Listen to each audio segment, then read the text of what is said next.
In the heart of a beautiful village of Idera, in a Yoruba land, where life was shaped by the seasons, spiritual beliefs, and the wisdom of ancestors, Folake and her husband Oluwaseun were celebrated as the perfect couple.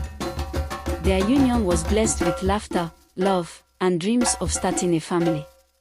Their hearts were full, and their home was a beacon of joy in the community. But as time passed, the silence in their home grew louder. Folake, once radiant and full of life, began to withdraw, and her joy dimmed.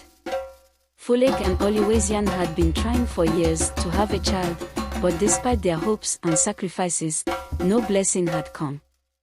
Folake's once vibrant spirit began to wither under the weight of her inability to conceive. She visited the village elders and spiritual leaders, offering sacrifices to the gods of fertility, but nothing changed. The whispers began to grow louder in the village.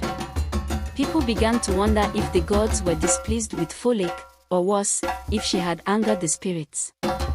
Desperation took root in Folake's heart, and one fateful day, a mysterious figure appeared in the village, a healer who was known only as Olamide.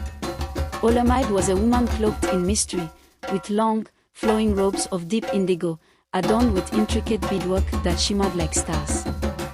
Her eyes glowed with an unnatural wisdom, and she carried the weight of untold knowledge.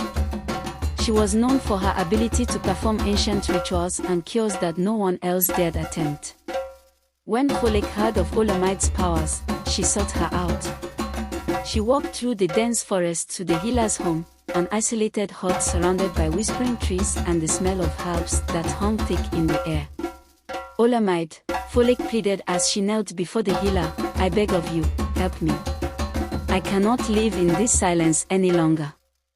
I long for the child that I have been denied. Please, help me." Olamide looked at her with eyes that seemed to peer into her very soul.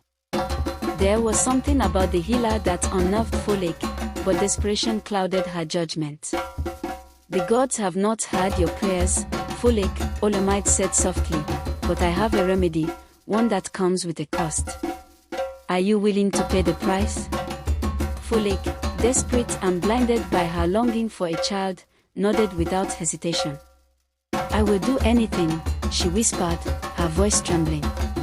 With that, Olamide whispered incantations in a language older than time itself, and Folake felt a surge of energy course through her body. Her heart raced, and her body grew warm as the magic took hold. "You will have a child, Folake, but remember, every gift from the spirits demands a price. The child you carry will be bound to the spirits. Its life will be tethered to a debt that must be repaid," Olamide warned with an eerie calmness.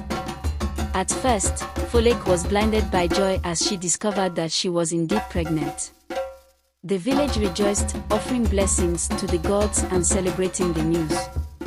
Oluwaseun, too, was overjoyed and thanked the gods for answering their prayers.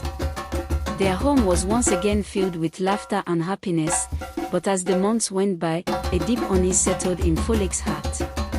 The child grew inside her, but with each passing day, she felt an eerie presence following her.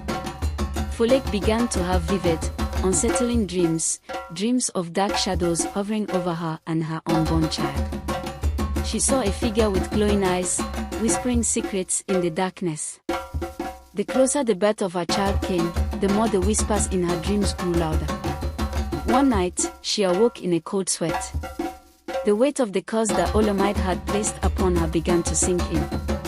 She could no longer ignore the signs. Something was wrong, but it was too late to turn back.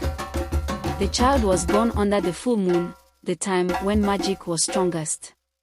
It was a boy, whom Folake named Ideal, meaning joy has come. The entire village celebrated, offering prayers of thanksgiving for the child that had arrived after years of waiting.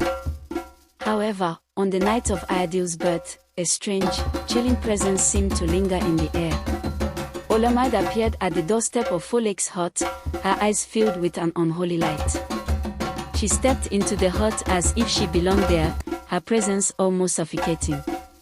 "You have received your gift, but remember the price," Olamide whispered as she approached the newborn.